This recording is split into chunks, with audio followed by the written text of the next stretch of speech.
MLA నిలబడాలంటే చదువు అక్కర్లేదు, ఉద్యోగాలు అక్కర్లేదు, ఏది అక్కర్లేదు. కష్టపడి తిరిగే మనస్తత్వం ఉండాలి, అందరినీ కూడగట్టే శక్తి ఉండాలి, కొద్దిగా ఖర్చుల మందం సంపాదించుకునే తెలివితేటలుంటే చాలు. కాబట్టి బీసీలకు డబ్బులేం అక్కర్లేదు, వాళ్ళలాగా 50 కోట్లు పెట్టాలి, 100 కోట్లు పెట్టాలి. వీళ్ళు ఎందుకు ఖర్చు పెడతారో తెలుసా మీకు? అవసరం ఉండి కాదు.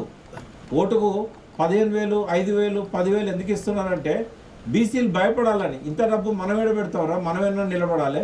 ఇది మైండ్ పాలసింగ్ చేస్తున్నారు. మన మెదడుతోని గేమ్ ఆడుతున్నారు వాళ్ళు. మన చేతులతో ఎవరు ఆడపోయి పైసలు పంచేది ఎవరు? మన వాళ్ళే పంచుతారు. ఓటుకు 5,000 నేను ఎన్నడూ సంపాదించాలా, నేనెన్నడూ ఎమ్మెల్యే నిలబడాలి, ఇక మైండ్లోకి వెళ్ళి అది పోతుంది. ఇక మళ్ళీ రాను కూడా రాదు. ఇక ఇంత డబ్బు మనం పెడతామా అని ఆలోచనను చంపేస్తారు. థాట్ పాలసింగ్ అంటారు దీన్ని.